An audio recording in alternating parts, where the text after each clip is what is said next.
ఈ దివ్యమైనటువంటి చిదంబర క్షేత్రము బాహ్యము భావము అని రెండు విధములుగా ఉంటుందని, బాహ్య యాత్ర క్రమంగా మన భావయాత్రకి దోహదపడాలి. ఎందుకంటే మనలో ఉన్నవాడిని తప్ప బయటవన్నీ చూడడం మనకు అలవాటు. ఉపనిషత్తు అందుకే చెప్పింది, పరాంచి ఖాని వ్యతృణత్ స్వయంభూ కశ్చిత్ ధీర ప్రత్యగాత్మానమైక్షిత్ అనో మాట అన్నది. సృష్టిలో 99.9% మంది బహిర్ముఖులై ఉంటారు. బాహ్యమైనటువంటి ప్రపంచాన్ని చూస్తూ ఉంటారు. ఏ విషయం చెప్పినా బాహ్యంగా చూడాలి. అదే లోపలున్నదయ్యా అని చెప్తే మెదడు పనిచేయదు. కానీ అది ముఖ్యమైనది. లోపలున్న వాడిని తెలుసుకోవడం ముఖ్యం. అదే అంతర్ముఖ సమారాజ్య బహిర్ముఖ సుదుర్లభ అని ఒకే ఒక్క వాక్యంతో లలితా సహస్రనామం మనకు చెప్పినది. అంతర్ముఖులైన వారు మాత్రమే ఆ లోపల వారిని దర్శించగలరు. కనుక లోపల ఉన్నటువంటి చిదంబర నటరాజుని దర్శించడం కోసం బహిర్ముఖులమైన మనకి బాహ్యమైన క్షేత్రం ఉన్నది. అది చిదంబర క్షేత్రం. అది ఈ చిదంబర క్షేత్రములో ఉపాసన చేసి అంతర్ముఖులమై లోపల చిదంబరాన్ని దర్శించాలి. ఇలాగ భావ బాహ్య సమన్వయం అనేటువంటిది చిదంబర రహస్యంలో పరమార్థం. ఈ చిదంబర క్షేత్రం అనాది అయిన క్షేత్రమని, ఇది సాక్షాత్ పరమేశ్వరుడే నిర్మాణం చేశాడని, దీనికి పుండరీకపురమని వ్యాఘ్రపురమని పేర్లు కూడా ఉన్నాయని, ఇది ఆకాశలింగము నటరాజ క్షేత్రము రెండు విశేషణాలు దీనికి చెప్పబడుతున్నాయి. ఇటువంటి ఈ దివ్యక్షేత్రంలో ఇతరత్రా ముఖ్యమైన తీర్థములు కొన్ని ఉన్నాయి. ఇందులోనూ మూర్తుల్ని చెప్పుకున్నాం. ఒకటి క్షేత్రమాహాత్మ్యంతో పాటు మూర్తులు నటరాజమూర్తి, సాక్షిణిగా ఉన్నటువంటి శివకామసుందరి, వారు ఉభయుల యొక్క దివ్య వైభవాన్ని దర్శిస్తూ ఉన్నటువంటి గణపతి మొదలైనటువంటి వారందరూ కూడా అక్కడ ఉన్నారు. దేవగణములు ఋషిగణములు. ఇది మూర్తి వైభవం చెప్పుకున్నాం. ఇంకా ఆ తీర్థముల్లో కొన్ని విశేషాలు చెప్తున్నాడు ఇక్కడ సాక్షాత్ పరమేశ్వరుడు నందీశ్వరునికి. అయితే ఈ తీర్థం గురించి విన్నా కూడాను పాప సంహారం జరుగుతున్నది. భావనాత్మకంగా మనం చిదంబర యాత్ర చేయవచ్చు. చిదంబరంలోని ముఖ్య తీర్థములు ప్రస్తావిస్తూ దాని మహిమని చెప్తున్నాడు ఈశ్వరుడు. యోత్ర నృత్యతి దేవేశః స్వాత్మానంద ప్రకాశకః సౌహమేవ సదా గౌరీ తత్ర మాం పరిపశ్యతి. నిన్న చెప్పుకున్న దాని నుంచి కొత్త అంశంలోకి వెళ్ళేటప్పుడు నిన్నటి విషయాన్ని మళ్ళీ శివుడే చెప్తున్నాడు ఇక్కడ మరొక ప్రత్యేకమైన శ్లోకంలో. అత్ర నృత్యతి దేవేశః, చిదంబరంలో దేవదేవుడైన మహాదేవుడు సదాశివుడి నాట్యం చేస్తాడు. ఆ నాట్యము స్వాత్మానంద ప్రకాశకము, స్వాత్మ ఆనంద ప్రకాశకమది. తత్ర భక్తిమతానృణాం ప్రసన్నోహమనుక్షణం జగన్మాం తత్ర నృత్యంతం దృష్ట్వా పాపై ప్రముచ్యతి. భక్తిమతులు మాత్రమే నన్ను అక్కడ చూడగలరు. పైగా నాకు అత్యంత ప్రియమైనటువంటి ఆ క్షేత్రంలో ఏ కొద్దిపాటి సాధన చేసినా అది లెక్క కందనంత అనంత ఫలాన్ని ఇస్తున్నది. ఇక్కడ ప్రత్యేకమైన మాట చెప్పారు. క్షేత్రాదులు ఎందుకు అంటే మనం చేసే సాధనలు విశేష ఫలం కావాలంటే క్షేత్రం కావాలి. జీవితం అంతా కూడా సాధనామయంగా ఉండాలి. మానవ జన్మ దొరికిన దగ్గర నుంచి మన బుద్ధికి తెలిసిన దగ్గర నుంచి కనీసం జీవితం సాధనామయం చేసుకోవాలి. ఈ జన్మ దొరికే కూడా ఎవడి సాధనకు వినియోగించడో వాడు భగవంతుడిచ్చిన అపూర్వమైన అవకాశాన్ని చేజార్చుకున్నవాడే. ఈ శరీరాన్ని యోగం కోసం ఇచ్చాడు పరమాత్మ. ఆ యోగము ద్వారా మనం ఆయన్ని సాధించాలి. అందుకే రామకృష్ణ పరమహంస చెప్పారు, పరమాత్మ ప్రాప్తికే ఈ జీవితం. జీవితానికి లక్ష్యం ఉంది. ఏమిటా లక్ష్యం? పరమాత్మ ప్రాప్తి. ఆ లక్ష్యం వైపు మనం ఎంతవరకు ప్రయాణిస్తున్నాం, ఇది ఎవరికి వారు ప్రశ్నించుకోవలసినది. ఈ సాధనా క్రమంలో రకరకాల ఆశ్రమాల వాళ్ళు ఉన్నారు. ప్రవృత్తి మార్గం, నివృత్తి మార్గం. ప్రవృత్తి మార్గంలో ఉన్న వాళ్ళందరూ గృహస్థులు, నివృత్తి మార్గంలో ఉన్నవాళ్ళు యతీశ్వరులు. వారు నిరంతరం ఆత్మజ్ఞానానికే సాధన చేస్తూ ఉంటారు. కానీ ప్రవృత్తి మార్గంలో ఉన్నవారు నిరంతరం చేద్దామంటే కుదరదు. వాళ్ళకి అనేక రకమైన బాధ్యతలు, గృహస్థులు కనుక ఉండవలసినటువంటి తతంగాలు తంటాలు ఉంటాయి. అటువంటి వారికి ఎలాగూ అంటే వారు కూడా సాధనామయంగా ఎలా జీవించాలో మనకి శాస్త్రములు చెప్తున్నాయి. అటువంటి వారు కూడా తమ యొక్క కాలంలో కొంతకాలం క్షేత్రయాత్రలకి కేటాయించుకోవాలి. ఎందుకంటే మన నివృత్తి మార్గంలో ఉన్న మహాత్ములు, తపస్సులు అందరూ నిరంతరం ఆ క్షేత్రాల్లోనే సంచరిస్తారు. వాళ్ళ తపస్సు చేత ఆ క్షేత్రానికి మరింత శక్తి వస్తుంది. అలాంటి చోటుకు మనం చేరి సాధన చేయడం వల్ల మన గృహకృత్యాలలో, గృహాలలో చేసే సాధన కంటే కొన్ని కోట్ల రెట్ల ఫలితం అక్కడ లభిస్తుంది. అందుకు క్షేత్రములు ప్రధానం. అందున సాధనా ప్రధానమైన క్షేత్రాలు కొన్ని ఉంటాయి. కొన్ని క్షేత్రాలు కేవలం అభీష్ట సిద్ధి కోసం పనికొస్తాయి. కొన్ని క్షేత్రములు సాధన కోసం, తత్వజ్ఞానానికి కోసం పనికొస్తాయి. అలాంటి తత్వసిద్ధికి, అభీష్ట సిద్ధికి, మంత్రసిద్ధికి పనికొచ్చే క్షేత్రములు కొన్ని ఉన్నాయి. కనుక సాధకుడు ప్రత్యేకంగా ఆ క్షేత్రములు ఏమిటో తెలుసుకుని అక్కడికి వెళుతూ ఉండాలి. కొన్ని క్షేత్రాలకు వెళ్ళి దండం పెట్టుకుంటే చాలు మొక్కులు తీరిపోతాయి, వాటికి అంతే ప్రయోజనం. అవి అభీష్ట సిద్ధి క్షేత్రాలు. కానీ మంత్రసిద్ధికి కొన్ని క్షేత్రాలు ఉంటాయి, తత్వసిద్ధికి కొన్ని ఉంటాయి. అలాంటి తత్వసిద్ధి మంత్రసిద్ధి ఇవ్వగలిగిన క్షేత్రాల్లో పుండరీకపురం ఒకటి. అది దీని యొక్క ప్రత్యేకత. అందుకు స్వామి చెప్తున్నాడు, స్థానానామపి సర్వేషాం తన్మే స్థానం ప్రియం సదా. నా స్థానములన్నిట్లోకి ఇది నాకు అత్యంత ప్రీతిపాత్రం కనుక తత్ర జప్తం హుతం దత్తం అసంఖ్యేయ గుణం భవేత్. అక్కడ చేసిన జపము గాని, హుతం అంటే హోమము గాని, దత్తం అంటే దానము, జపము హోమము దానము ఇవి అసంఖ్యేయ గుణం భవేత్. ఎన్ని రెట్లు అంటే చెప్పలేమన్నాడు. అసంఖ్యేయ, లెక్క కందని గుణితముగా అది ఫలిస్తున్నది. అయితే ఆ దివ్యమైన క్షేత్రంలో ఉన్న ప్రత్యేకతలు కొన్ని కొన్ని ఉన్నాయి. ఒకటి మూర్తి ప్రత్యేకత చెప్పుకున్నాం, ఇంకోటి తీర్థ ప్రత్యేకత. ఎంత క్షేత్రమో అంత తీర్థం చిదంబరం. క్షేత్రము అంటే భూమికి ప్రాధాన్యం ఉంటే క్షేత్రం అంటారు, నీటికి ప్రాధాన్యం ఉంటే తీర్థం అంటారు. అక్కడ క్షేత్రం ప్రసిద్ధి. ఇక తీర్థం కూడా, చిదంబరం తీర్థం కూడా ఎలాగో అంటే పుణ్యమైనటువంటి తటాకాలు అక్కడ ఉన్నాయి. మహానదులు ప్రవహించకపోయినా పరమ పుణ్యమైన తటాకములు ఉన్నాయి.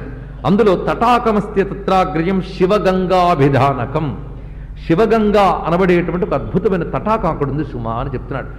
ఈ శివగంగ గురించి ప్రత్యేకించి కొంత అధ్యాయం ఉన్నది. ఈ శివగంగ శివకామ సుందరికి ఒక ప్రత్యేకమైన మందిరం ఉంది, ఆ మందిర సమీపంలో ఉన్నది. చిదంబరంలో ఆ ఆలయ ప్రాకారం లోపల తిరిగితేనే మన కాళ్ళు నొప్పిడితే అంత ఉందండి. అత్యంత విశాలమైన ఆలయం. ఆ ఆలయం లోపల శివకామ సుందరి ఆలయం ఉంది, దాని ఎదురుగా తటాకం ఉన్నది. ఇప్పటికీ ఆ తటాకం ఉన్నది శివగంగ. ఇది కాకుండా స్వామి ఆలయం ఏదైతే ప్రధానంగా ఇప్పుడు చెప్పబడుతూ ఉన్నదో దానికి ప్రక్కన పరమానంద కూపమోనకు నుయ్యి కూడా ఉన్నది. దానికి కూడా వాళ్ళు శివగంగను వ్యవహరిస్తారు. అసలు శివక్షేత్రాల్లో నుయ్యున్న శివగంగని పేరు దానికి. ఇది గంగతో సమానమేంట. అక్కడ చిత్రం ఏంటంటే ఇప్పటికీ అక్కడ ఉన్న అర్చక స్వాములు చెప్తారు ఏంటంటే ఈ తటాకంలో ఆ కూపంలో గంగాదేవి తన సంపూర్ణ కళలతో అక్కడ ఉంటుంది అని చెప్పబడుతుంది. మరి గంగాధరుడే ఉన్నప్పుడు గంగ ఉండడానికి ఆశ్చర్యం ఉన్నదండి. పైగా అమృతప్రాయమైనటువంటి జలం అది. ఈ పరమానంద కూప జలము అలాంటిదే, ఈ శివగంగ అలాంటిది. ఈ తటాకం ఒక పెద్ద చెరువు. దీన్ని వాళ్ళు కోనేరు అని మనం అంటూ ఉంటాం ఆలయాల్లో, అలాంటి కోనేరు. కానీ ఇది అత్యంత ప్రాచీనమైనది. ఆ క్షేత్రం ఎంత ప్రాచీనమో ఆ తటాకం కూడా అంత ప్రాచీనమే. దాని దక్షిణ తీరంలో నేను ఆనంద తాండవం చేస్తుంటాను అన్నాడు. తస్య దక్షిణ తీరేహం కరోమి ఆనంద తాండవం. అయితే ఇంత శివగంగ చెప్తున్నారండి, వెళ్ళాలని కోరుకుంది అంటే మంచిదే, ఆ కోరిక జనించడం మంచిదే. కానీ శ్రవణాదేవా యస్యాసు పాపరాశి ప్రణశ్యతి. శివగంగ అనే నామం అన్నా చాలుట పాపరాశి దగ్ధమవుతుందట. అందుకే మహానుభావుడు అప్పయ్య దీక్షితులు వారు, అప్పయ్య దీక్షితుల గురించి చాలామందికి తెలిసి ఉంటుంది. గతంలో శివకర్ణామృత ప్రసక్తి మనం చేసుకున్నప్పుడు అప్పయ్య దీక్షితుల వారు ఆదిశంకర భగవత్పాదుల వారి తర్వాత మళ్ళీ అంతటి వారు. మళ్ళీ వేదమతంలో వచ్చిన అనేక రకాల చీలికలన్నింటినీ తిరిగి ఖండించి సమన్వయపరిచినటువంటి మహాత్ముడు. మనకు మన చరిత్రలో గొప్ప వాళ్ళ గురించి తెలియడం తక్కువ. అప్పయ్య దీక్షితులు కూడా ప్రాతస్మరణీయులైనటువంటి మహాత్ములు. ఈయన ద్రవిడ దేశానికి చెందినవారు. ముఖ్యంగా మనకు చిత్తూరు ప్రాంతానికి దగ్గరలో, అప్పటికి తమిళనాడు వస్తుంది, చిత్తూరు దాటి వెళ్ళాక మనకి అడయప్పాలెమును ఊరున్నది. అది అప్పయ్య దీక్షితుల వారి యొక్క జన్మభూమి. ఆయన ప్రతిష్ఠించిన కాలకంఠేశ్వరుడు అనేటువంటి ఈశ్వరుడు కూడా ఉన్నారు. దాన్ని పునరుద్ధరణ చేసి బాగా వ్యాప్తి చేసినటువంటి మహాత్ములు కంచి మహాస్వామి శ్రీ శ్రీ శ్రీ చంద్రశేఖరేంద్ర సరస్వతి స్వామివారు. ఈ కాలకంఠేశ్వర క్షేత్రాన్ని దర్శించే భాగ్యం ప్రత్యక్షంగా కలిగింది. ఆ అనుభూతిని కూడా మీకు చెప్పుకుంటూ అనుభూతిలోంచి వచ్చిన మాట చెప్తున్నా. ఈయన మహాసిద్ధపురుషుడు. మొత్తం 104 యజ్ఞాలు చేశాడు, 104 గ్రంథాలు రచించారు ఆయన. ఆ రోజుల్లో సంస్కృత పండితులందరూ కూడాను ఆయనకు పాదాక్రాంతలు. ఇప్పటికీ కూడా సంస్కృత సాహిత్యంలో ఆయనకు ఉదాత్తమైన స్థానం ఉంది. కువలయానందం అనే అలంకార శాస్త్రాన్ని కూడా రచించినటువంటి మహానుభావుడు ఆయన. జగన్నాథ పండితురాయలకి సమకాలికులను కూడా కొందరు చెప్తారు. మొత్తానికి ఆయన సిద్ధపురుషుడు. ఆయన ప్రస్తావన వచ్చింది కనుక ఆయన గురించి ఒక చిన్న విషయం చెప్తాను. ఆయన ఒకప్పుడు యజ్ఞం చేస్తూ ఉంటే ఆ వేలూరు రాజు అయినటువంటి చినబొమ్మ నాయకుడు, ఎందుకంటే ఈయన జన్మతః స్మార్తుడైనప్పటికీ వీళ్ళ నాన్నమ్మ వైష్ణవానికి చెందినటువంటి వ్యక్తి కనుక వైష్ణవ ధర్మముడు బాగా తెలుసు. మహాశివభక్తుడు. ఎలాంటి శివభక్తి అంటే విష్ణు ద్వేషము లేని హరిహర అభేదాత్మకమైన శివభక్తి. అలాంటి భక్తుడు ఆయన. పైగా వైష్ణవుల గురించి వైష్ణవులకు కూడా తెలియని గ్రంథములు రచించాడు ఆయన. వేదాంత దేశకులు రచించినటువంటి యాదవాభ్యుదయానికి అద్భుతమైన వ్యాఖ్యానం రచించాడు. తాను ప్రత్యేకించి వరదరాజస్తవము అని కంచి వరదరాజస్వామి మీద చాలా అత్యద్భుతమైన స్తోత్రం రచించాడు. అది విని వరదరాజస్వామి తలువు పెట్ట, అంత గొప్ప స్తోత్రం అది. ఆ మహానుభావుడు తాను ఒకప్పుడు యజ్ఞం చేశాడు. ఈ చినబొమ్మ నాయకుడికి కిట్టనటువంటి కొందరు వైష్ణవాచార్యులు ఈయన మీద చెడుగా చెప్పడం మొదలుపెట్టారు. ఎందుకంటే రాజుగారికి కూడా ఈయనంటే ఉన్న గౌరవం చేత. అయితే కాంచీ క్షేత్రంలో ఆయన యజ్ఞం చేస్తూ ఉంటే చినబొమ్మ నాయకుడు అక్కడికి వచ్చారు. వచ్చి తన చేతిలో ఉన్నటువంటి వస్త్రములు అవి సమర్పణ చేశారు ఈయనకి భక్తిగా. యజ్ఞం జరుగుతోంది కనుక ఆ వస్త్రాలు అందుకుని ఆ అగ్నిహోత్రంలో వేసాడు ఆయన. వెంటనే శత్రువులు ఎప్పుడు కాచు కూర్చుంటూ ఉంటారు. చూసారా ఎంత నిర్లక్ష్యం, మీరిచ్చిన వస్త్రాలు అగ్నిలో వేసాడు అని మాట చెప్పారు. కానీ అతనేమి అనలేక మరుసటి రోజు మళ్ళీ వచ్చినప్పుడు ఈయనే అన్నారు, నిన్న నేను అగ్నిహోత్రంలో వస్త్రాలు వేశాను, ఎందుకు వేశాను నీ సందేహం రావచ్చు, నేను అప్పుడు దీక్షలో ఉన్నాను కనుక నీతో మాట్లాడలేదు, నువ్వు వేసిన వస్త్రాలు ఏవయ్యాయో నేను చూపిస్తాను, ఇటు చూడన్నాడు అగ్నిహోత్రం వైపు. వెంటనే అగ్నిహోత్రం నుంచి అగ్నిభట్టారకుడు ప్రత్యక్షమయ్యాడు. ఈ రాజు వేసిన వస్త్రాలు కట్టుకుని కనబడ్డాడండి అగ్నిభట్టారకుడు. ఇలాంటివి ఆయన చరిత్రలో ఇటీవల కాలమే, కొద్ది కాలం క్రితమే మనకిది జరిగినటువంటి, సుమారు 15వ శతాబ్దంలో జరిగినటువంటి ఘట్టం ఇది. అంటే మహాత్ములు తపస్సులు ప్రతి కాలంలో వస్తూ ఉంటారు, అది చెప్పుకోవడం కోసం. ఈ మహాత్ముడు, ఇన్ని గ్రంథములు రచించిన మహాత్ముడు 70వ ఏటు వచ్చిన వెంటనే చిదంబర క్షేత్రానికి చేరుకున్నారు ఆయన. ఇంకెక్కడికి లేదు, చిదంబర క్షేత్రవాసమే చేస్తూ ఆయన అన్నది ఏంటంటే శివగంగా చిదంబరేశ్వరుడు, ఈ రెండు చాలు నాకు అన్నారు. ఇంత మహాపండితుడి అంత యోగి అయి చిదంబర క్షేత్ర వాసం చేసి చిదంబరంలోనే తనువు చాలించాడు ఆయన. ఆయన కూడా చిదంబరం యొక్క యోగాన్ని చాలా అద్భుతంగా వర్ణిస్తూ శివగంగ గురించి పేర్కొన్నారు ఆయన. ఎందుకంటే శివునికి తన భక్తుల గురించి చెప్తే చాలా సంతోషం కనుక చిదంబరాన్ని ఆశ్రయించి ముక్తి పొందిన అప్పయ్య దీక్షితుల వారిని ఒకసారి స్మరించుకున్నాం. ప్రాతస్మరణీయుడైన మహాత్ముడు అని శివకర్ణామృతం అనేటువంటి 368 శ్లోకాలు ఒక అద్భుతమైన గ్రంథం ఇచ్చాడు. చెప్పుకోవడానికి మనకు ఎన్నో ఉన్నాయి, అందులో ఒకటి. ఎలాగైతే కృష్ణకర్ణామృతం రామకర్ణామృతం ఉన్నాయో ప్రసిద్ధిగా, ఈ శివకర్ణామృతం కూడా అంత రమణీయమైనటువంటి ఒక గ్రంథం అది. మరొక సందర్భంలో ఎప్పుడైనా చూద్దాం, ప్రస్తుతానికి నమస్కారం దానికి. కానీ మహానుభావుడు రచించాడని చెప్పడం వరకు చెప్పుకుంటున్నాం. ఆయన ఈ చిదంబర క్షేత్రంలో శివగంగ గురించి చాలా విశేషం చెప్పారు కనుక ఈ ప్రస్తావన చేయడం జరిగినది. పైగా తృప్తి చెందాడు ఆయన. చిదంబరం చేరక కైలాసానికి చేరినంత ఆనందం పడ్డాడు. ఇంక జీవితంలో ఇంకేం కావాలి, ఇంకా ఆయనలో లీనమవడమే. మరొక విశేషం ఏంటంటే ప్రత్యక్ష మోక్షప్రదాత చిదంబర నటేశ్వరుడు. అందుకే కొన్ని స్మరిస్తే మోక్షం, కొన్ని మరణిస్తే మోక్షం. కాశ్యాంత్ మరణాన్ముక్తి స్మరణాత్ అరుణాచలం, ఇలా కొన్ని మనకు శాస్త్రములు చెప్పారు. కాశీలో మరణిస్తే కానీ మోక్షం రాదు, కానీ అదంత తేలిక కాదు. చాలామందికి తెలిసిన విషయమే, మన కాశీఖండంలో చెప్పుకున్న ఆ విషయాలన్నీ. ఇక స్మరణాత్ అరుణాచలం, అరుణాచలేశ్వరుని స్మరించితే చాలు ముక్తి ప్రదానం చేస్తాడు. స్మరించితే ఈయనున్నాడే దర్శనాత్ అభ్రసదసి, దర్శనాత్ దర్శన మాత్రమేవా, స్మరణైనా కొంచెం మనస్సును ఏకాగ్రం చేయాలండి. దర్శనానికి ఏం చేయాలి, కళ్ళప్పగించి చూస్తే చాలు అక్కడున్న స్వామిని. దర్శనాత్ అభ్రసదసి అన్నారు ఇక్కడ. అలాంటిది నిరంతరం స్వామిని దర్శిస్తూ అక్కడ తిరిగితే చాలు, అలాగ ముక్తి పొందినటువంటి మహాత్ముడు. పైగా అలాగ వ్యక్తి నిలబడి ఉండగా అతడి యొక్క జ్యోతిని లోపలికి లాగి ముక్తినిచ్చిన ప్రత్యక్ష నిదర్శనాలు నటరాజు దగ్గర కనబడతాయి. మరొక క్షేత్రం పూరి జగన్నాథ స్వామి దగ్గర కనబడుతుంది. ఇద్దరి బద్ధత కనబడుతుంది చరిత్రలో. కనుక మన క్షేత్రాల గురించి పరిశోధిస్తే అనేక కోణాల్లో దర్శించవచ్చు. కొన్ని మనకి ఎలా ముక్తినిచ్చాడో తెలియదు. అక్కడ కొందరు మరణిస్తారు, తర్వాత ఏదో లోకాలకు వెళ్తారు. కానీ ఆయన ముందు నిలబడి తర్వాత వ్యక్తి కనబడకపోవడం, ముక్తి పొందడం అనేటువంటిది ఈ రెండు క్షేత్రాల్లో కనబడతాయి. చిదంబరంలో ఎవరెవరు ఎలా పొందారో కొందరి కథలు మీకు ఈ 9 రోజుల్లో వస్తాయి. కానీ చైతన్య మహాప్రభు పూరి జగన్నాథ స్వామిలో లీనమయ్యారు. ఆయన దేహం కూడా ఎవరికి లభించలేదు. ఎలా జరిగింది అంటే దానికి యోగంలో కాయారోహణం అంటారు. శరీరంలో అణువులన్నీ పంచభూతాల్లో లీనమై జీవుడు మాత్రం పరమేశ్వరుని లీనమవడం.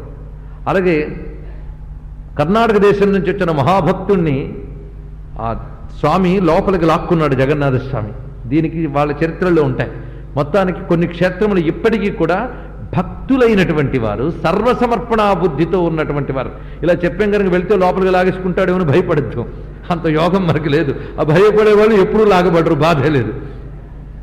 నేను ఇందాక చెప్పిన కర్ణాటక దేశస్థుడి కథ ఏమిటి అంటే, ఇది జగన్నాథ స్వామిదైనా పర్వాలేదు, విశ్వనాథుడు సంతోషిస్తాడు.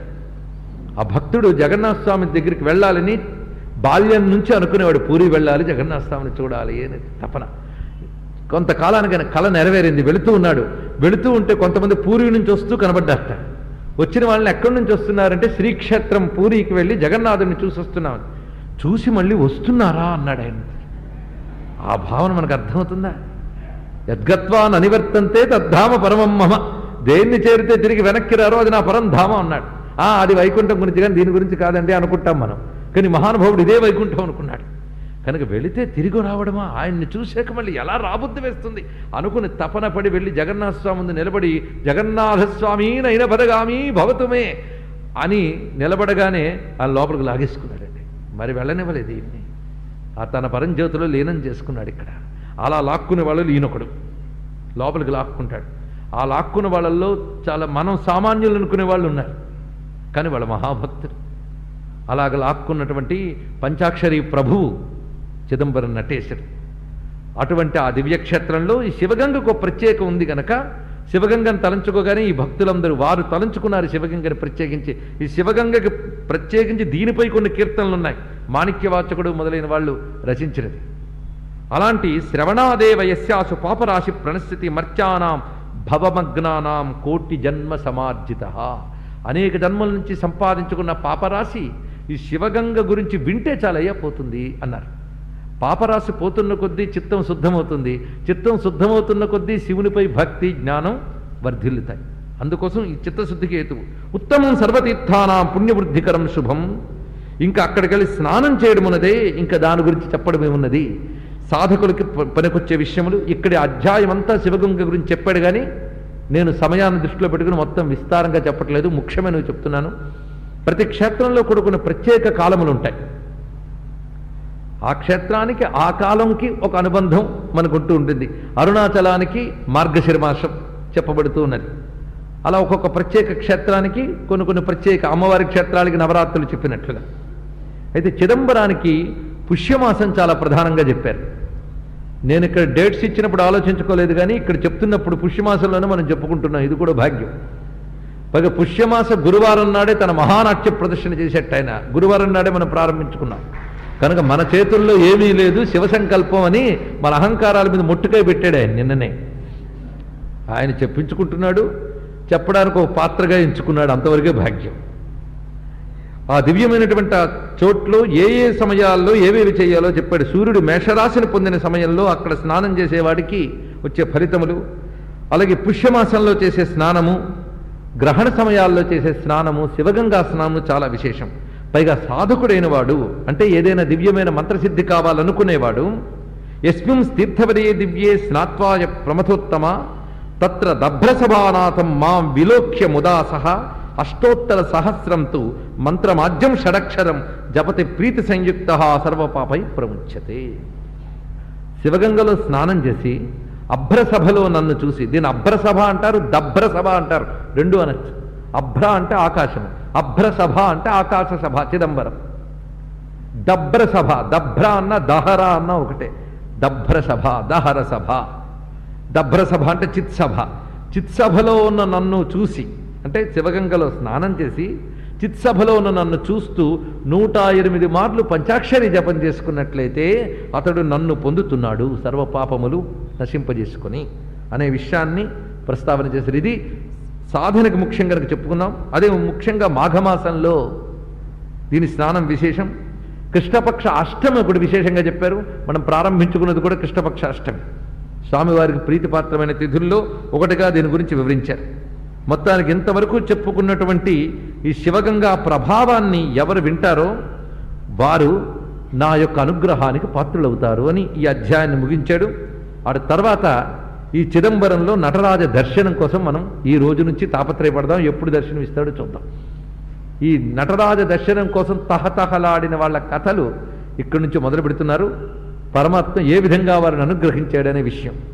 ముఖ్యంగా చిదంబర క్షేత్రం చూసిన వారు ఎవరైనా ఉంటే, లేదా చిదంబరం నటరాజుకు సంబంధించిన పటం చూసినట్లయితే నటరాజుకి ఇటు అటు ఇద్దరు భక్తులు కనబడతారు. ఒకరిని బాగా చూస్తే కాళ్ళకి పులిపాదాలు ఉంటాయి, ఇంకోటి పక్కన సగం పాముదేహంతో ఉంటూ పైన ముని శరీరంతో నమస్కారం చేస్తుంటాడు.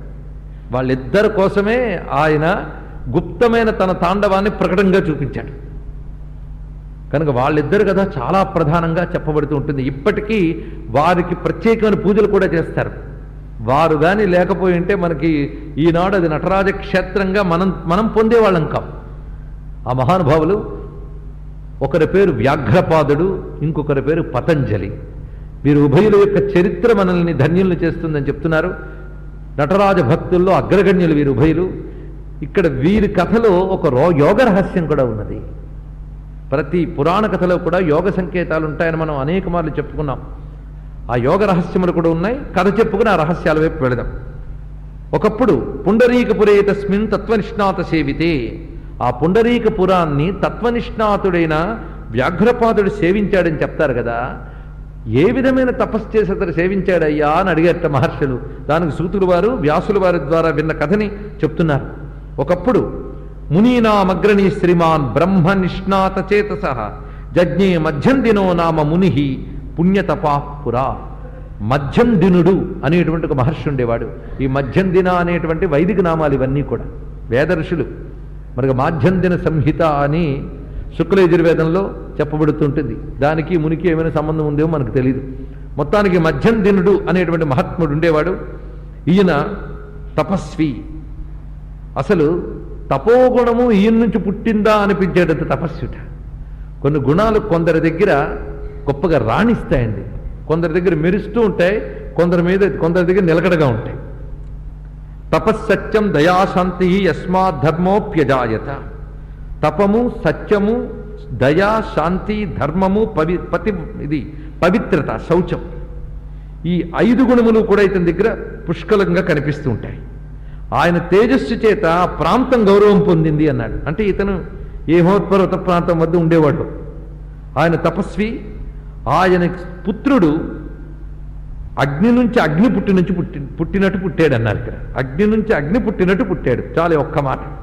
అగ్ని నుంచి పుట్టిన అగ్నిలో మళ్ళీ అంత అగ్నిశక్తి ఎలా ఉంటుంది అలాగనమాట. ఉపమానం అంత చక్కగా చూపిస్తున్నాడు ఇక్కడ వ్యాసుల వారు. తస్య సూను రభూద్ధీమాన్ పావకాదివ పావక. పావకాత్ పావక ఇవ. అగ్ని నుంచి అగ్ని వలె ఉన్నాడు. ముఖ్యంగా అతడు శివజ్ఞాన స్వరూపుడు. ఎంత గొప్పవాడంటే ప్రపంచానుకున్న పాపాన్ని పోగొట్టేటంత గొప్పవాడు. చాలా గొప్ప మాట చూడండి. కొందరు మహాత్ములు తమ తపస్సుతో కొందరు పాపాలను పోగొట్టగలరు. ఇతర తపస్సు ఎంత గొప్పది అంటే ఇప్పుడు చెయ్యబోయే తపస్సు, ఇంకా పిల్లాడప్పుడే చేసేయడని కాదు, తర్వాత చేయబోయే తపస్సు గురించి చెప్తున్నారు ఇక్కడ. ఆ చేయబోయే తపస్సుతో ప్రపంచ పాపాన్నే పోగొట్టగలిగేటంత మహా తపస్వి శివజ్ఞాన ప్రకాశ స్వరూపుడితను. ఏకమేవ సుతం లబ్ధ్వా. ఆ ఒక్క పుత్రుడితోనే తృప్తి పడ్డాటితను. ఎందుకంటే కొంతమంది పుత్రుడు ఉంటే గానీ తృప్తి ఉండదు. ఒక బిడ్డ కాదు, ఒక గొడ్డు కాదు అని సామెత ఉంది మనకి. ఇతనికి అలా కాదట. ఈ బిడ్డతోనే ఎందరో సంతానమునంత తృప్తి కలిగిందిట. ఆ బిడ్డకి సకాలంలో ఉపనయనం చేశాడు. ఇది చాలా ముఖ్యం. తల్లిదండ్రులైన వారు పుత్రులకి సకాలంలో ఉపనయనం చేయాలి. సకాలంలో సంస్కారం చేయకపోతే ఆ పాపమంతా తల్లిదండ్రులకి. ఇది తెలుసుకోవాలి. ఈ రోజుల్లో రేపు పెళ్ళంటే ఈరోజు ఉపనయనం చేస్తున్న తల్లిదండ్రులందరూ గుర్తుపెట్టుకోవాల్సిన గొప్ప విషయం ఇది. ధర్మజ్ఞస్య విధాయాస సర్వం కర్మకులోచితం. ఉపనయనం చేసి వేదాన్ని సాంగోపాంగంగా ఉపదేశించి అటు తర్వాత పంచాక్షరం మహద్దివ్యం, పంచాక్షరి మంత్రాన్ని ఉపదేశించాడు అని చెప్తున్నారు ఇక్కడ. ఇక్కడ పంచాక్షరి మంత్ర మహిమను కూడా వివరిస్తున్నారు. పాశవిచ్ఛేద కారణం సహరస్యం సదోపాస్యం ఉపదిశ్య యథావిధి. పంచాక్షరి మంత్రాన్ని గురువు శిష్యుడికి ఏ పద్ధతిలో ఉపదేశించాలో ఆ పద్ధతిలో ఉపదేశం చేసేట. ఎటువంటి విద్య అంటే పాశవిచ్ఛేదకారిణి. పంచాక్షరి మంత్రానికి సిద్ధమంత్రం అని పేరు. పంచాక్షరి ఉన్నవాడు ఏ మంత్రోపాసన చేసినా మంత్రం సిద్ధిస్తుంది. కనుక ఏ సాధనైనా సిద్ధి చేయించేది పంచాక్షరి గనకనే పంచాక్షరి పట్టుకుని ఏ మంత్రమైనా చేయవచ్చు, లేదా పంచాక్షరి ఒక్కటి పట్టుకునే సిద్ధి పొందవచ్చు. కనుక సర్వమంత్రాల్ని సిద్ధి చేయగలిగే శక్తి ఉంది కనుకే పంచాక్షరి సిద్ధమంత్రమని పేరున్నది. ఇది పాశవిచ్ఛేదకారిణి. చాలా ముఖ్యమైన మాట. పాశాల్ని పోగొడుతుందట. ఇది కావాల్సింది. అవిద్యా పాశాన్ని, పోగొట్టగలిగి మోక్షాన్ని ఇచ్చే శక్తి కలిగిన మహామంత్రము. దీని సరహస్యం, దానిలో మర్మాన్ని, దాని రహస్యాన్ని బోధించేట. మంత్రం ఇచ్చేటప్పుడు ఆ గురువు ఆ మంత్ర మహిమని, ఆ మంత్ర విధానాన్ని బోధిస్తాడు. ఆ విధంగా బోధించి దీనిని చక్కగా చెయ్యు, నీకు కావలసింది లభిస్తుంది అన్నట్టు. కానీ మహానుభావుడు చూడండి, ఏదో మంత్రం ఇచ్చాడు పుచ్చుకున్నాను కాకుండా కూర్చుని అడుగుతున్నాడు, ఈ మంత్రాన్ని నేను పండించదలుచుకున్నాను. ఎందుకంటే మంత్రం పుచ్చుకున్నంత మంత్రం పండదు, సాధన చేయాలి కదండి. కనుక తపస్సు ఎక్కడ చేసుకోవాలి, ఎలా చేసుకోవాలి, నాకు దయచేసి బోధించండి అని అడిగాడు. ఇక్కడ మనకి ఈ మధ్యందినుడు తన కొడుక్కి చూపిస్తున్న బోధన మన సాధనకి మనకు వచ్చే మాటలు. ఇక్కడ సాధనా దృష్టి ఉన్న వాళ్ళందరికీ పనికొస్తుంది. పూజ్యతే ఏన దేవేశో భగవాన్ అంబికాపతి. ఏ తపస్సు అంబికాపతికి పూజ అవుతుందో, ఏ తపస్సు అంబికాపతిని సంతృప్తిపరుస్తుందో ఆ తపస్సు నేను చేయాలనుకుంటున్నాను కనుక అది ఎక్కడ చెయ్యాలి, ఎలా చెయ్యాలి, కాలం ఏమిటి అని అడిగాడు ఇక్కడ. ఎందుకంటే సర్వకాలములు భగవంతుడికి శ్రేష్టములే. కానీ మన సాధనకు కొన్ని విశేషములు ఉంటూ ఉంటాయి. ఎందుకంటే పంటలు మనం ఎప్పుడూ కావలసిందే, కానీ పంటలు పండించడానికి కొన్ని సీజన్స్ ఉంటాయి. ఆ ఋతువుల్లో కాలం అనుకూలించినప్పుడు మనం వేసేటటువంటి ప్రయత్నాలు, వ్యవసాయాలు తొందరగా ఫలించే అవకాశం ఉన్నది. గ్రీష్మకాలంలో వ్యవసాయానికి, వర్షాకాలం వ్యవసాయానికి తేడా లేదు. అలాగే మనం చేసే సాధనలకు కూడా కొన్ని పవిత్ర కాలములు ఉంటూ ఉంటాయి. అందుకే పెద్దవాళ్ళు మనకి ఈ కాలముల్లో చేయి, ఆ కాలముల్లో చేయి అని చెప్తూ ఉంటారు. అలాగా కొన్ని ప్రధానమైన దేశములు, కాలములు రెండు చెప్తున్నాడు. దేశము, కాలము ఈ రెండు సమకూడాలి. దానికి తోడు దీక్ష, ఈ మూడు సమకూడితే ఆ తపస్సు చక్కగా సిద్ధిస్తుంది నాయన.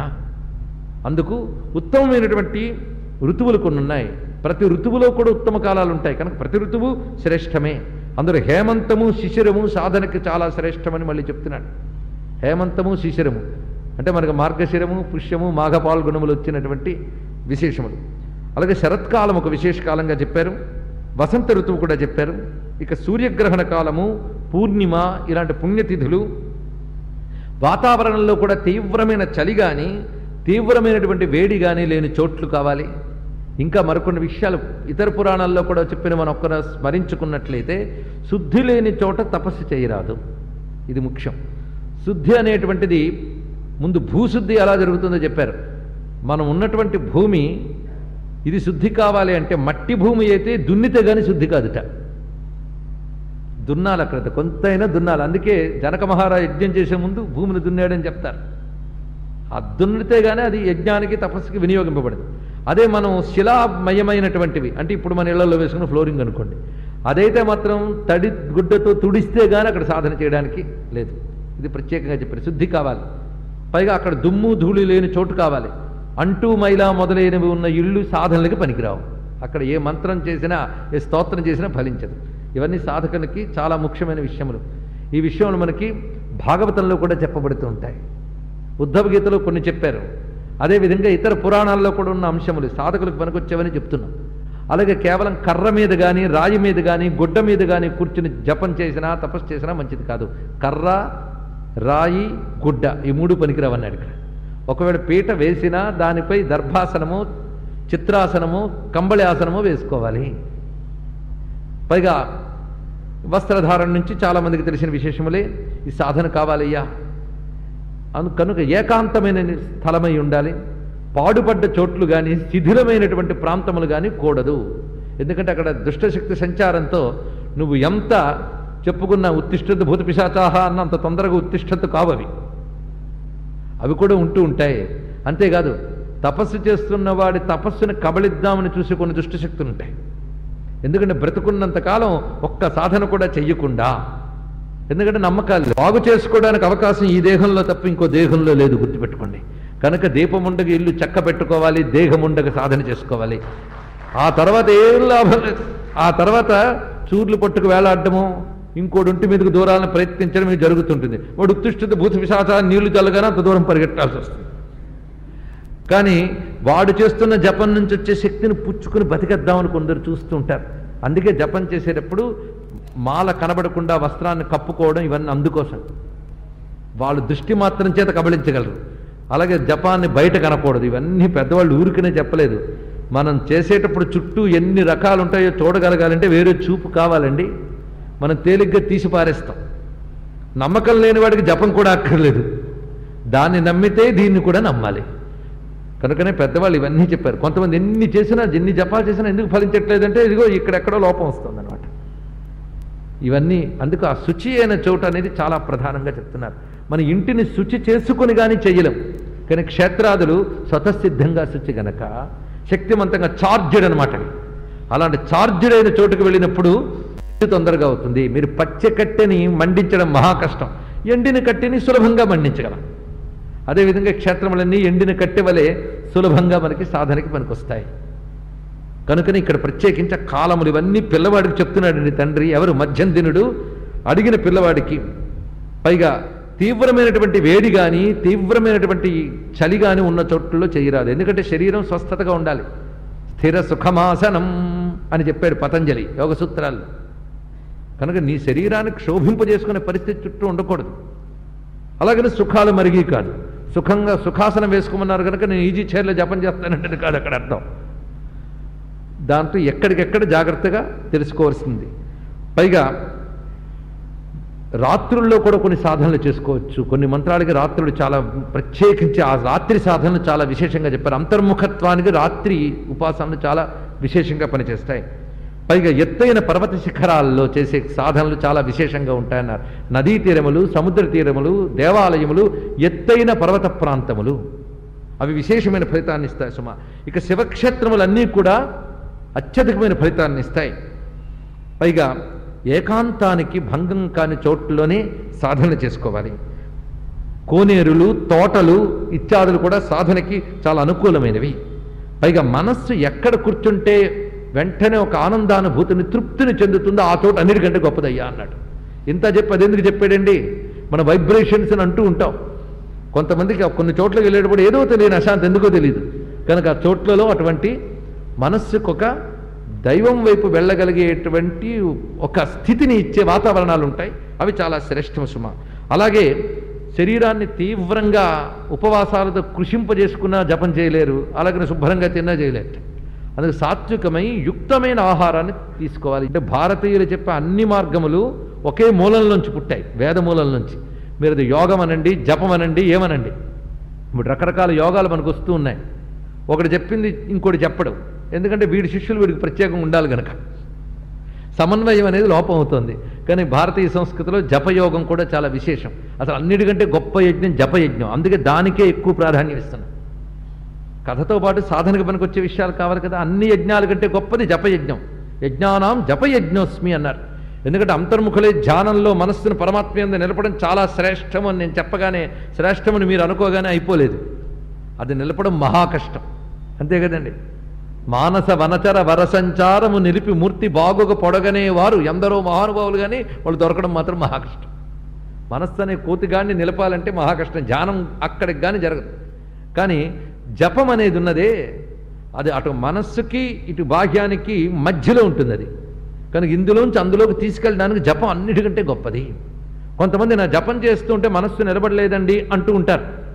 నిలబడకపోయినా పర్వాలేదు, చేయండి అంతే. ఎందుకంటే మనస్సు నిలబడకపోయినా శబ్దం పనిచేస్తుంది కదా. శబ్దం ప్రాణశక్తిలో స్పందన తెస్తుంది, ఇది అన్నిటికంటే ముఖ్యం. అది తప్పకుండా నీలో ఉన్నటువంటి దుస్సంస్కారాలని దహనం చేసి సత్సంస్కారముల్ని మేల్కొలిపి చిత్తశుద్ధికిచ్చి క్రమంగా నేను ధ్యానంలో పండేలా చేస్తుంది. జపంతో ధ్యానం కలిపి చెయ్యవచ్చు, కానీ ధ్యానం కుదరకపోయినా జపం చేసుకోవచ్చు.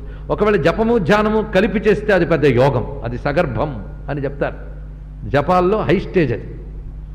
కనుకని ఏదోలా జపం చాలా విశేషం. అందుకే యజ్ఞానాం జపయజ్ఞోస్మని స్వామి ప్రత్యేకించి భగవద్గీతలో చెప్పడానికి కూడా కారణం అది. అదే మంత్రజపం, నామజపం. ఏదైనా నామజపం కూడా జపయజ్ఞమే, తెలుసుకోండి. మంత్రోపదేశం లేకపోతే నామమే మంత్రం, దాన్నే అలా చేసుకుని సిద్ధి పొందుకోవచ్చు. కానీ ఏ మంత్రం ఏ నామం అని కాదు, నువ్వు ఎంత గట్టిగా చేసేవనే దాని మీద సిద్ధి ఉంటుందంటే. మహామంత్రాలు పొంది కూడా సాధన చేయడు ఒకడొక్క నామాన్ని గట్టిగా పట్టుకుంటాడు, వాడు పొందని ముక్తిని వీడు పొందగలడు. ఎందుకు? సాధన తీవ్రత, శ్రద్ధ. శ్రద్ధ అంటే గురువాక్యంపై శాస్త్రవాక్యంపై అచంచలమైన విశ్వాసం శ్రద్ధ. శ్రద్ధ లేని వాడికి ఏ జపము సిద్ధించదు, ఏ సాధన సిద్ధించదు. కనుక గురువుని దైవంగా, గురువాక్యం శాస్త్రంగా భావించి చేసింది శ్రద్ధ. అది చాలా ప్రధానం. అందుకని ఆయన శ్రద్ధతో నువ్వు ఈ చెప్పిన చోట్లలో, ఈ చెప్పిన కాలాల్లో తపస్సు చేసుమా. పైగా అన్నిటికంటే గొప్ప తపస్సు ఏదంటే ఏది పరమాత్మ అనుగ్రహం కోసం చేస్తామో అది గొప్ప తపస్సు అన్నాడు. ఇక్కడ తపస్సులు అనేక రకాలు ఉంటూ ఉంటాయి, రకరకాల దీక్షలు పడుతూ ఉంటాం మనం.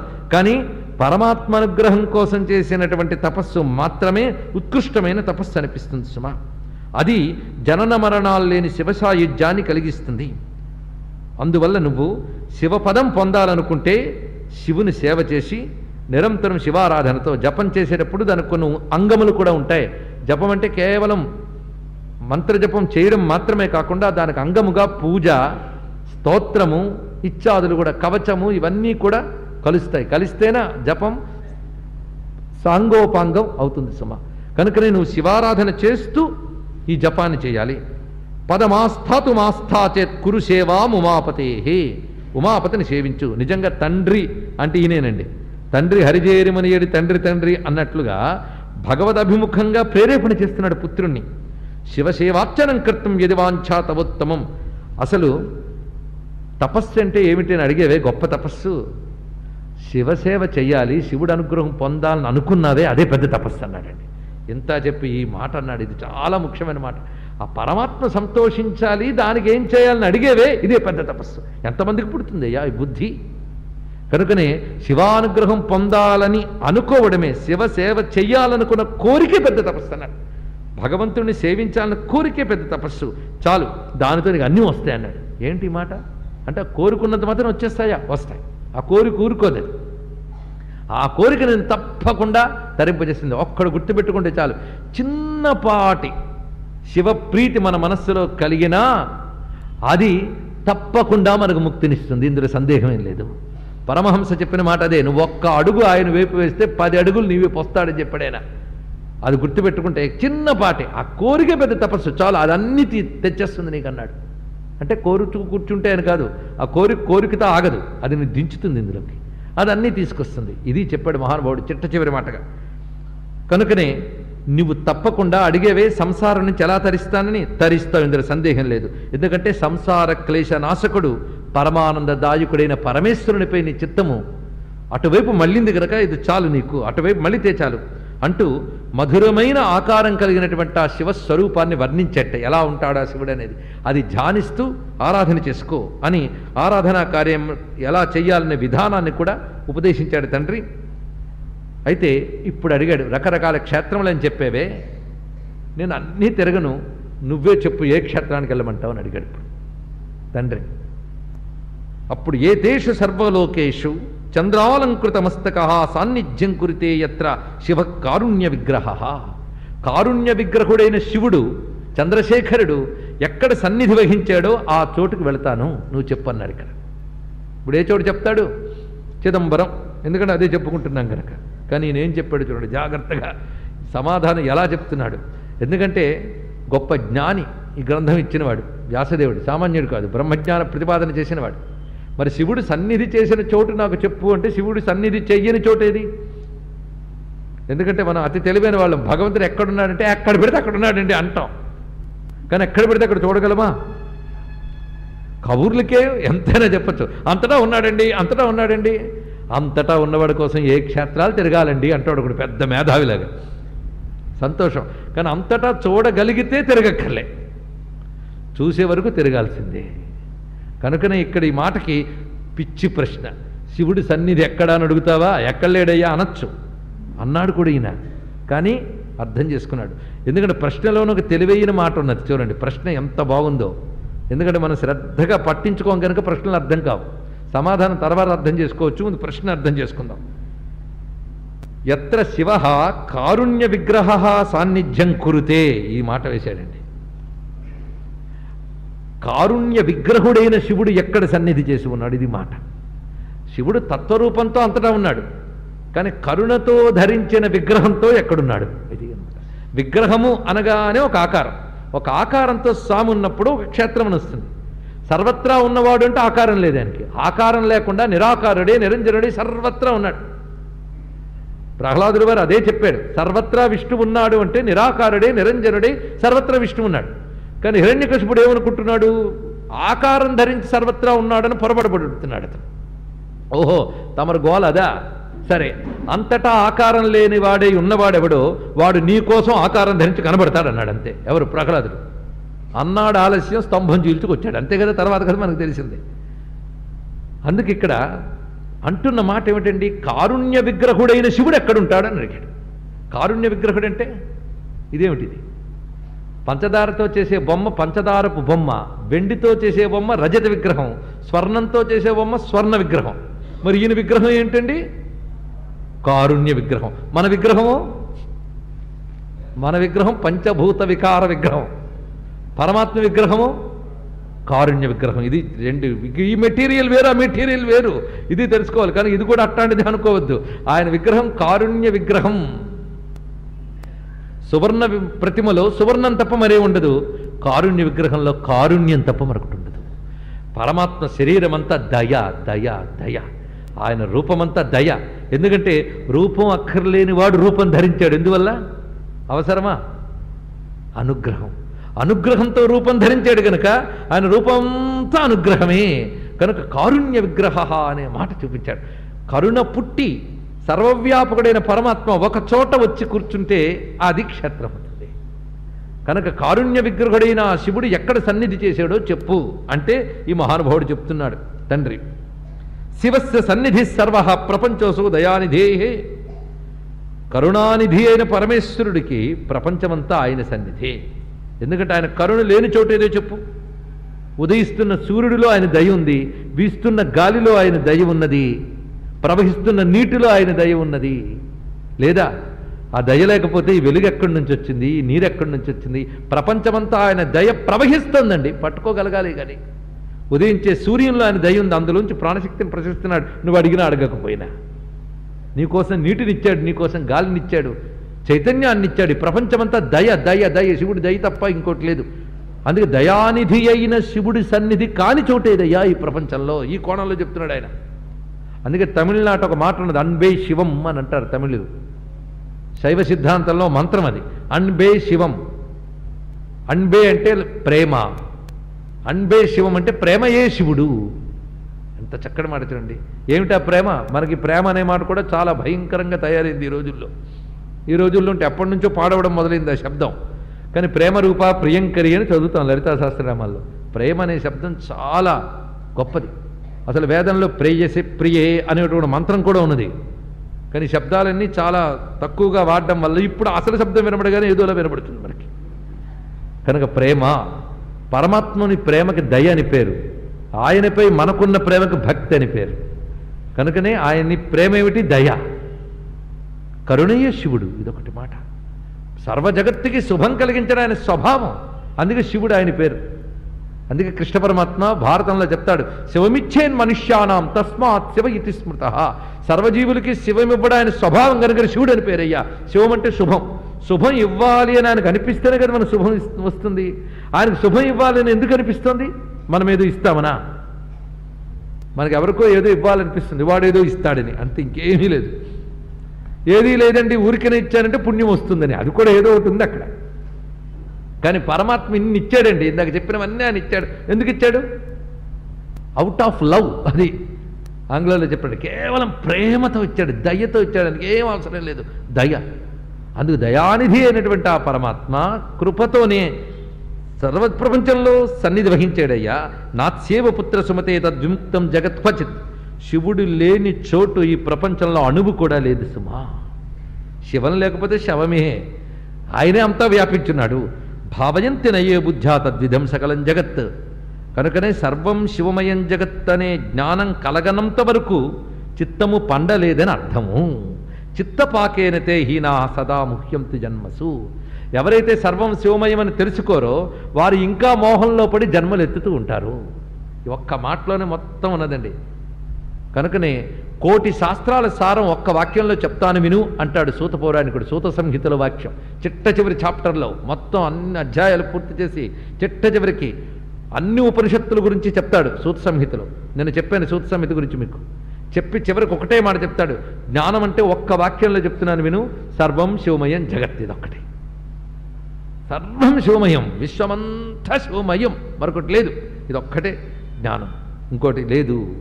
విశ్వమంతా శివమయం అయినప్పుడు నువ్వెవడివి? విశ్వం నుంచి విడిగా ఉన్నావా? నువ్వు అందులో పడేవి కదా, కనుక నువ్వెవడివి? శివోహం. ఇదే జ్ఞానం అంటే. అది రాలేదా, అది రానంత వరకు పుడుతూనే ఉంటావు. మరి నాకు అనిపించట్లేదండి అంటే జన్మలు ఇంకా చాలా ఉన్నాయన్నమాట. అది పోవాలంటే ఏం చేయాలి? సాధన చేయాలి. అది ఇక్కడ మొదలెట్టాడనమాట. సర్వం శివమయం జగత్ అని తెలిసే వరకు పుడుతూ ఉండాలి.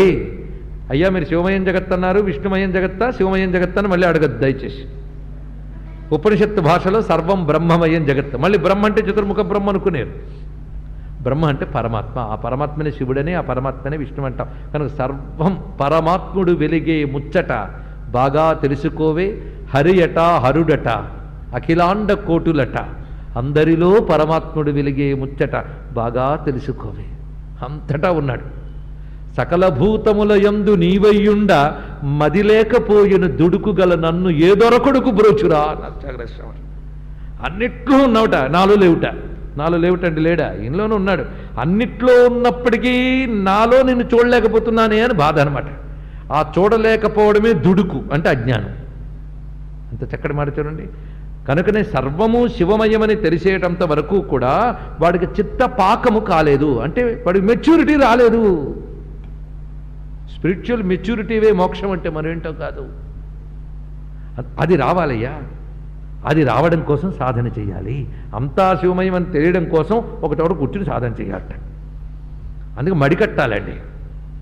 మడి అంటే తడిబట్ట తీసి కట్టాలి కదా. ఈ సదాచారాన్ని ఎప్పుడు నిందించద్దు, దాని ప్రత్యేకత దానికి ఉంది. మడి కట్టాలి. మడి అనే మాట గురించి, మడి అనే మాట ఆచార పరిభాషలో వదిలి వ్యవసాయ పరిభాషలో చెప్పండి. మడి కట్టడం అంటే మీకు బాగా తెలుస్తుంది. పచ్చని గోదావరి సీమలో ఉన్నారు కనుక మడి కట్టడం అంటే తెలుస్తుంది. ఏమిటి మడి అంటే? నారుమడి.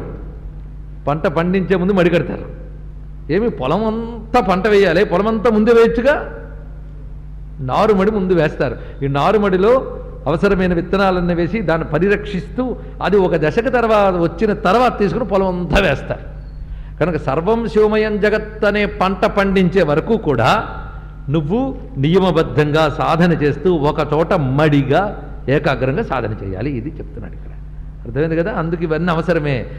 ఎప్పుడు పొలం పూర్తిగా వేసే వరకు మడి ఎంత అవసరమో, అదేవిధంగా సర్వం శివమయం అనే జ్ఞానం సిద్ధించే వరకు కూడా ఈ ఆచారములు, వ్యవహారములు, సాధనలు ఇవన్నీ అవసరమే.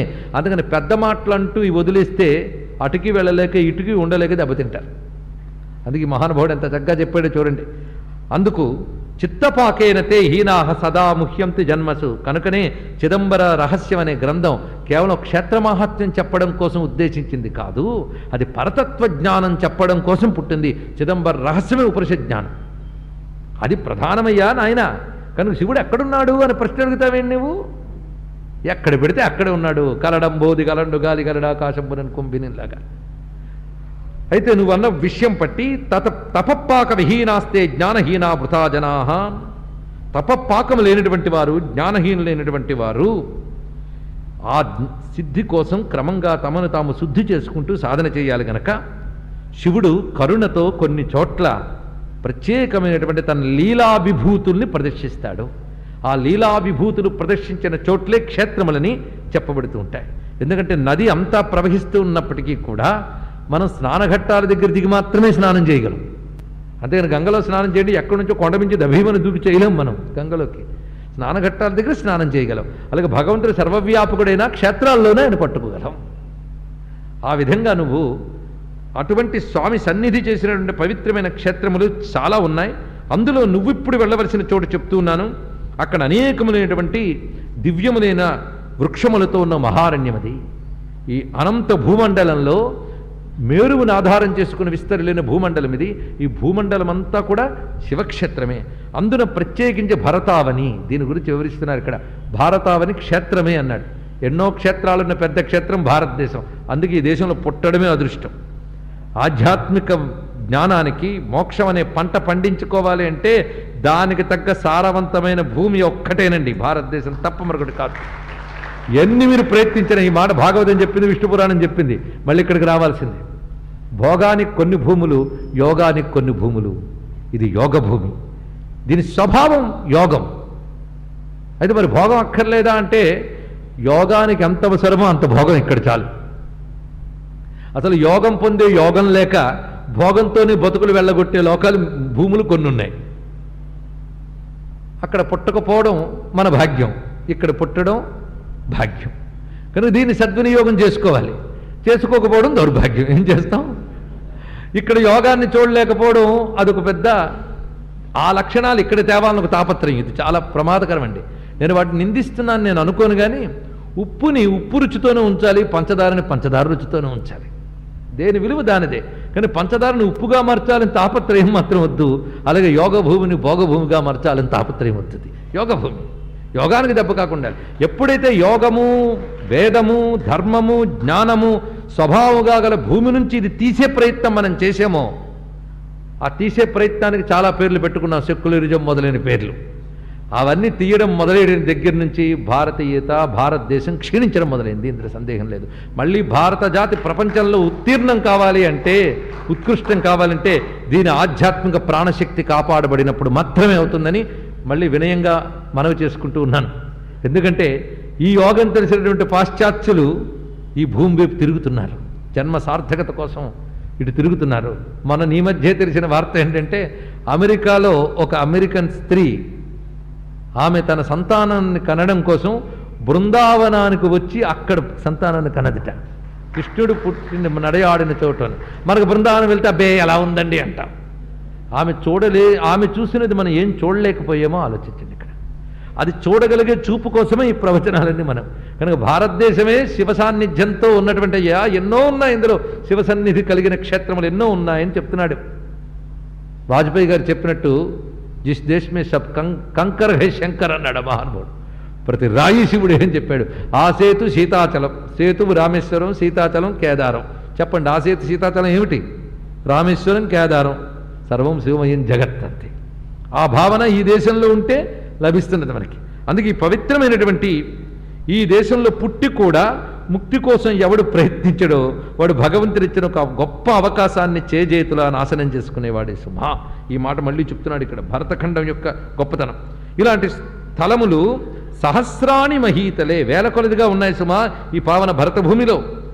వీటిలో శివునికి ప్రియమైనవి చాలా ఉన్నాయి, కానీ ముఖ్యమైన చెప్తున్నాను విను. తేషు తిల్లవనం దివ్యం తపోవృద్ధికరం మహత్. తపస్సును వృద్ధి చేసుకోవాలంటే తిల్లవనం చాలా గొప్పది. తిల్లవనం అంటే చిదంబర క్షేత్రం ఉన్న వనం. ఇప్పుడు కేవల వనంగా ఉండేది, ఆలయాదులు లేవు. మీరు ఒకటి తెలుసుకోవాల్సిందంటే, ప్రాచీన కాలంలో క్షేత్రముల యందు ఆలయాదులు లేవు. తర్వాత యుగాల్లో ఆలయాలు వచ్చాయి.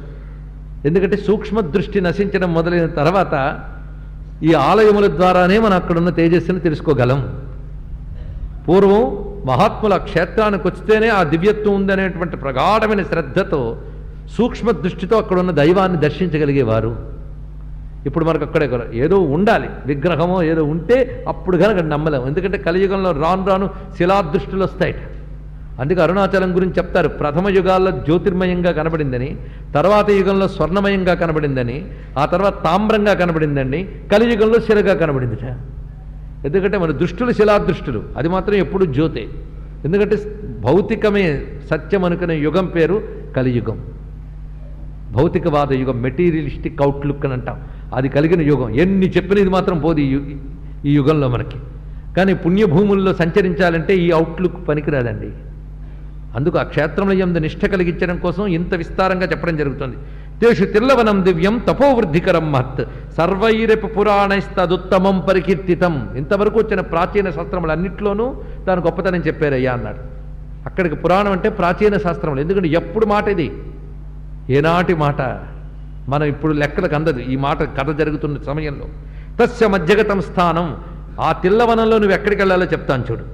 అక్కడ తిల్లవనం మధ్యంలో సెంటర్ పాయింట్లో శ్రీ మూలస్థాన నామకం, మూలస్థానం అనే క్షేత్రం ఉన్నది. ఎప్పటికీ మీరు చిదంబరంలో వెళితే నటరాజ మందిరం వెనక వైపు నుంచి తిరిగి వెళితే అక్కడ ఉంటాడు ఈ మూలస్థానం. ఆ శ్రద్ధతో వెళ్తే కనిపిస్తుంది. అక్కడ తిరుమూలనాథర్ అని పిలుస్తారు. ఇప్పుడు ద్రవిడ భాషలో తిరుమూలనాథర్, తిరు అంటే ఏమిటి, కొద్ది శ్రీ మూలనాథుడు అని, మూలనాథ లింగం అది. ఆ మహాలింగం అక్కడుంది. అక్కడికి వెళ్ళి జపం చేయమని చెప్పాడు. ఇప్పటికీ కూడా అక్కడ కానీ చేసిన జపం ఉన్నదే అత్యధికమైన ఫలితాన్ని ఇస్తుంది. ఇప్పటికీ కూడా ఆలయం ఉంది తిరుమూలనాథర్ అనే పేరుతో. అప్పటికి ఇది తప్ప మరొట్లేదు ఈ మహానుభావుడు వెళ్ళినప్పుడు. అయితే అప్పుడు ఆలయం ఏమీ లేవు, లింగం మాత్రం ఉంది అక్కడ. ఒక వృక్షపు మూలంలో మహాలింగం ఉన్నది ఇతను వెళ్ళేటం సమయానికి. ఆ దుర్గమమైన అరణ్యం, అడుగు కూడా పెట్టలేము ఆ సమయంలో, అంటే మహారణ్యం. ఎవరో కొద్దిమంది సూక్ష్మ శరీరాలతో సంచరించేటువంటి సిద్ధులు మాత్రమే వెళ్ళగలిగే తప్ప మానవ మాత్రులు వెళ్ళలేనటువంటి మహారణ్యం అది.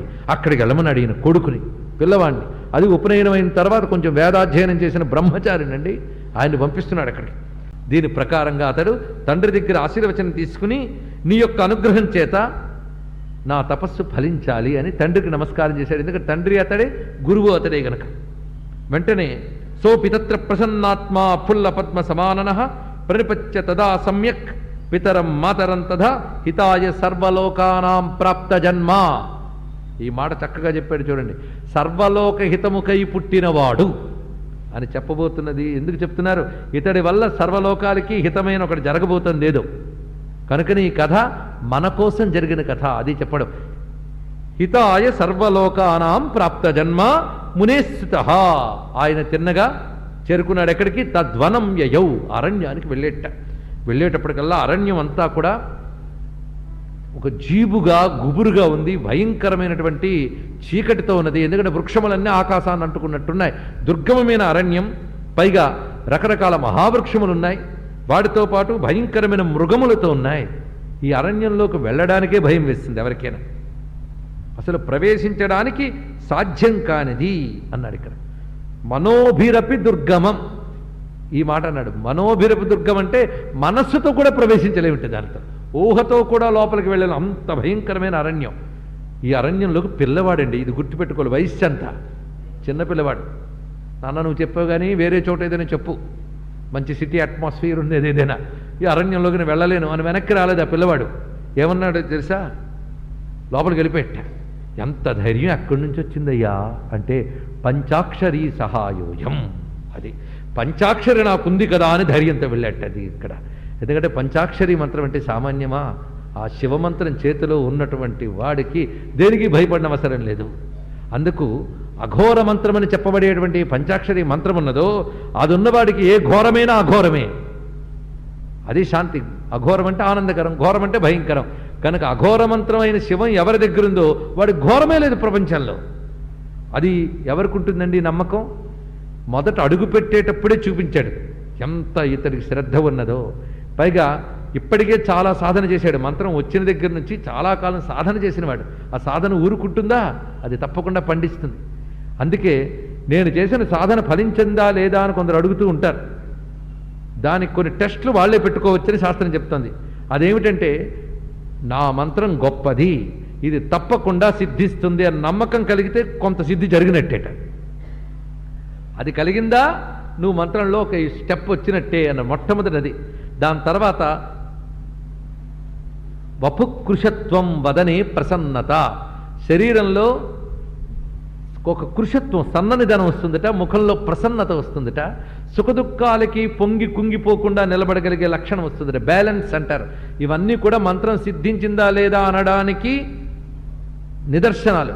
అంతేగాని మంత్రం చేసిన తర్వాత నా అకౌంట్ పెరిగిందండి బ్యాలెన్స్ అంతా, అది కాదు సిద్ధి అంటే. నీలో ఆ మార్పు ఎలా కనబడాలి అనేది. ఈ మహానుభావుడికి మొట్టమొదటి ఎంత అఖండమైన విశ్వాసం చూడండి. కనుక సాధనలో మొట్టమొదటి ఉండవలసింది అఖండమైన విశ్వాసం. కనుక పంచాక్షరి సహాయోయం, ఒంటరివాడు అరణ్యంలోకి వెళ్తున్నాడు. ఏమిటి సహాయం? పంచాక్షరీ సహాయోయం. ఈ మాట చాలా అందమైన మాట కనుక గుర్తుండడం కోసం నేను 2-3 మార్లు చెప్తున్నాను ఈ మాటని. ఈ విధంగా ఇతడు ప్రాప తద్వనమాదరాత్, ఆదరంగా వనంలోకి చేరుకున్నాడు. ఆదరము అంటే మా నాన్న చెప్పినటువంటి అత్యంత మహిమాన్వితమైనటువంటి చోటు ఇది అనేటువంటి ఆదర బుద్ధితో లోపలికి చేరుకున్నారు. ఆ లోపల కొంత దూరం వెళ్ళేటండి. వెళ్ళగానే చిత్రం ఏంటంటే వ్యక్తులు కనిపించట్లేదు కానీ వేదధ్వని వినబడుతుందట. వేదధ్వని వినబడుతోందట లోపల. ఆశ్చర్యపోయి చూస్తున్నాడు. అంటే అలాంటి దివ్యమైన, అంటే దర్శనం కంటే శ్రవణం, ఇప్పుడు ఇతనికి సూక్ష్మ శ్రవణ శక్తి ఉద్బుద్ధమైంది లోపల. ఆ కారణం చేత దివ్యమైన ఆ వేదధ్వని వినబడుతున్నది. ఒక సంగీత వాద్యం వినబడుతోందట లోపల.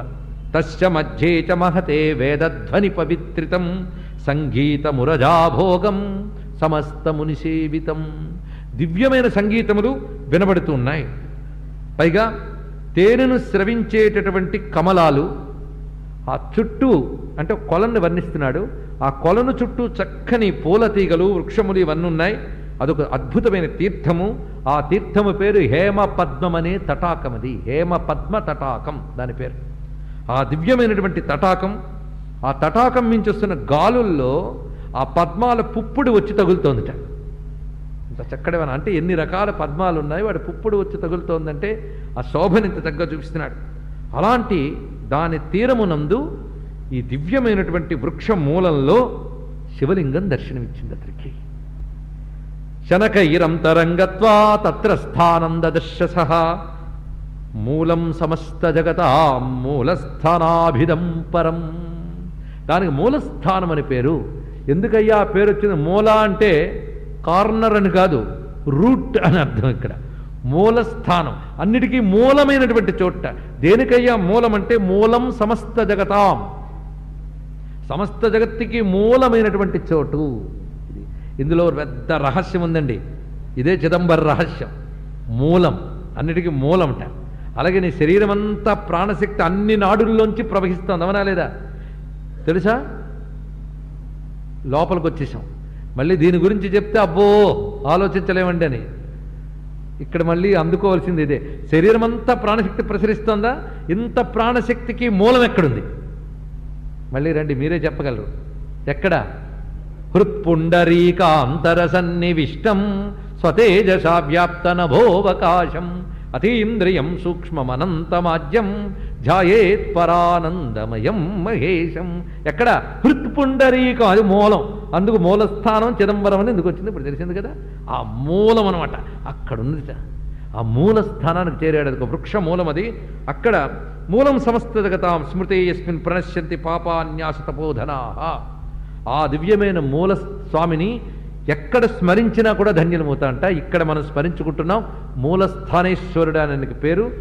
తిరుమూలాట్టనార్ అని ఇప్పటికీ తమిళులు పిలుస్తారు. తిరుమూలాట్టనార్ అని కూడా ఈయనకి పేరున్నది. తిరుమూలనాథర్ అని పేరున్నది. అయితే ఇతని చిత్రం ఏంటంటే ఆ శివలింగం ముందు మఠం వేసి కూర్చున్నట్ట. వెళ్ళిన వెంటనే చేసిన పని ఏమిటంటే ఆ ప్రశాంతమైన తటాకంలో ఆ వృక్షమూలంలో ఆ వేదనాద ధ్వనులు వినబడుతూ ఉండగా ఒక్కసారి పద్మాసనంలో కూర్చుని ఆ శివలింగాన్ని చూడడం మొదలుపెట్టేటండి. ఏకాగ్రంగా కళ్ళు తెరిచి ఏకాగ్రంగా చూస్తూ ఉన్నాడు. పంచాక్షరి జపం సాగుతోంది. కొంతసేపటికి ఆయన ఏకాగ్రంగా చూడగా చూడగా ఆ పంచాక్షరి జప ప్రభావం చేత ఆ శివలింగం మధ్యలో ఒక దృశ్యం కనబడింది. ఎలా ఉన్నదో చూడండి.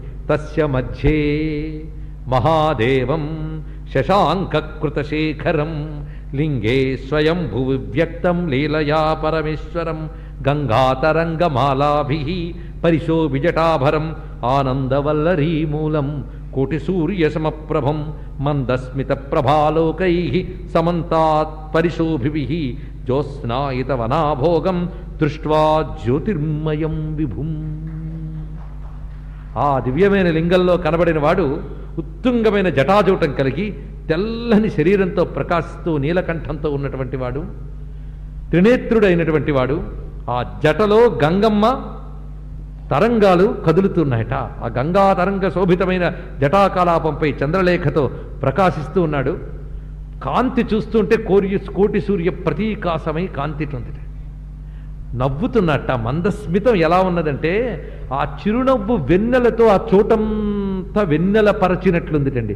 స్వామి చిరునవ్వు వెలుగు ఆ చోటంతా వెన్నెల పరచినట్లుందిట. వెన్నెలలో ఒక అడవిని ఊహించుకుంది.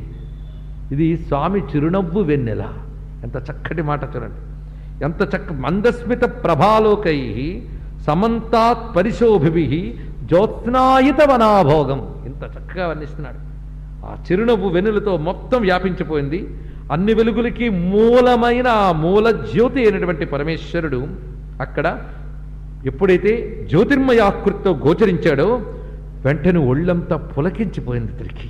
ఇది భ్రాంతి కాదు, దర్శనము అనే స్థితి తెలిసింది.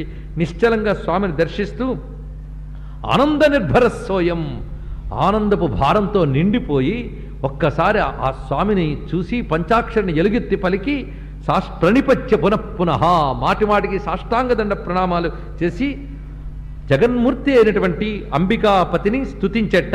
దేవదేవా జగన్నాథ జగతీభారధారక ప్రసీదత్వం విరూపాక్ష ప్రణోమిత్వా మహేశ్వర బ్రహ్మా విష్ణు రుమానాథ ఇతి లోక వివృద్ధయే త్రేధాకృత స్వరూపాయ శూలపాణి నమోస్తుతే. ఓ శూలపాణి, నువ్వే బ్రహ్మగా, విష్ణువుగా, రుద్రునిగా 3 రూపములు ధరించి ఈ ముల్లోకాల్ని నడుపుతున్నటువంటి వాడవు.